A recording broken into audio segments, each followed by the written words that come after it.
K Faith. What's up? Hey man, what's up with you? All good, cannot complain. Okay. It's good to be in Joburg. Yeah, man. Yeah. We all good at the HipHop Galaxy. Hey man, we've heard a lot about you. From, if it's not Bwangani, it's EJ. Yeah, so it's good to have you here. I think we're about to get schooled. Thanks for having me. Yeah, so for those who are looking at this, you know, who are scratching their head, they're like, yo, who is this? What's going on? Who are you? Alright, so I'm K Faith. Trained sound engineer, but also I dabble in production. But by training, by what I want to do in life, I'm an audio engineer. Okay. I've been doing it for about 3 years professionally, 2-3 years professionally, and I've been producing on and off for about year and a half. I specialize in hip hop, but it's not all I do. Because of my training and what I do, I have to be versatile as hell. So I do everything from hip hop, house, jazz. I can even do rock if there's anyone out there who needs me to help them produce a rock track. But yeah, that's basically it. Yeah, sound engineer by training, and that's basically it. Yeah. So we normally have rappers on the show, and when we ask them, you know, why rap, I think it's always easy to kind of figure out, okay, he wanted the fame, he wanted the girls. And then it's a bit weird when you have producers and audience, because we're like, like why? Like we're really like, why? You know, you're behind the scenes. Yes. What kind of drove you to get into it? Yeah. To be honest with you, I got into sound completely by accident. It was a big accident. I was gonna study art. Like early on in my high school career, I was like, this is what I'm gonna do. I'm gonna study art. I'm gonna do fine arts in Cape Town, because I wanted to move to Cape Town since I was a little kid. You're originally from? From a very small town called Nisa in the Western Cape. Okay. So when matric came and time came to enroll to go to varsity, I sent away my my application form to Michaelis, which is UCT's art school in Cape Town. Okay. And it's a 2-step process. So you apply, then you get provisionally accepted, and then you have to send through a body of work, like a portfolio, and you have to mail it through to them. And somehow sending that through, my portfolio got completely lost in the mail, and I got in for a year course in art history. And I was like, no. I hate art history. It's like the biggest downside to me of art. And I was like, you know what, I'm not going to do this. Then my stepmother came up to me and she heard about this college in Cape Town that does sound engineering. And she was like, it's a 1-year course. You can do that and maybe reapply for your art course and then go back and study art.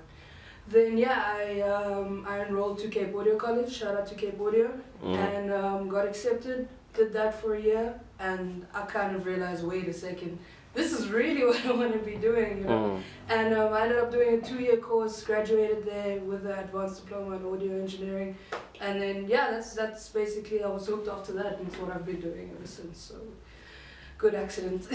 Yeah, man, that's dope, man. So obviously, you know, I'm gonna ask you, man, how have you found it working in the industry? Because I assume it to be a very male-dominated industry. It is indeed. But funny thing is, like, I've never really put myself in the bracket of being a female, whatever, you know. I walk into a room like ready to engineer regardless of anything, you know. So only recently people have been saying, oh, you're a female engineer, and then I'm like, yeah, I am, but like, is that a thing, you know? Yeah. And I get the question often, like, what is it like to be a female audio engineer? And to me it's like, it's not a thing to me, you know. I don't feel any less or any more. Yeah. Like, for real? Yeah, and like I feel like I come from, I don't know, I've always been very comfortable around like guys. Yeah. And even where I work, like I'm the only girl that works in the sound department for Cape Audio.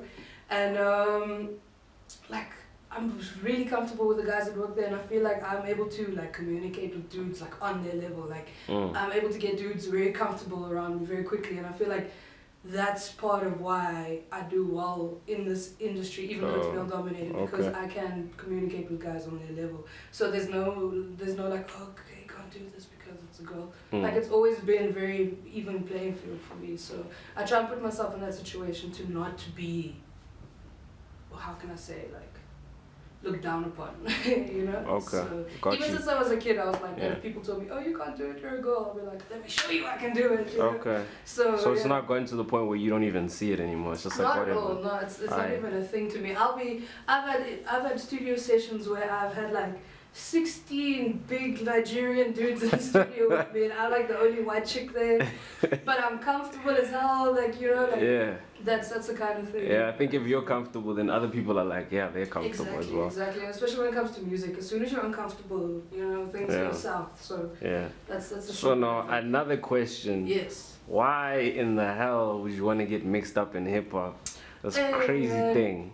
My high school, the high school I went to was very white and very Afrikaans, which is technically what my culture is, but I was never held up by that. Basically, my older brother is quite a bit older than me. He's 9 years older than me, and driving in the car, he always listened to a whole bunch of things, everything from like Marilyn Manson, which was like death metal, to like Beach Boys, which is like 80s pop music. Yeah. So since very small, I've been exposed to a lot of music. Yeah. And then he would always play hip hop in the car, and it was always like really cool to me. And he would tell me stories like, when you were like 7 years old, you could rap along word for word to Gwen Stefani, Let Me Blow Your Mind. Yeah. It's like you would nail all of it. Then when high school came, like Afrikaans dance music was a big thing in my high school. And Afrikaans dance music? Yeah, like socky music. Man. Oh, okay, okay. And I never got into it, it was against my soul. I could not get into it. So I was a bit of a weirdo, because I was the kid listening to hip hop. You were a rebel, Yeah, and like there were a few others, but like as a genre, hip hop wasn't a big thing in my school and at all in my life. But it was a genre that I was very drawn to, and it's unexplainable. I don't know why. I just like it, and I've been listening to it since I've been small. And then what happened is I kind of went through one specific studio session that I can remember. At the end of that, I was like, yo, I want to be a hip-hop engineer, that's my thing. It was a studio session with Mos Def, Yasin Bey. Okay. And after that session, I was like, yo, nah, this is me. I'm going to be a hip-hop engineer. Even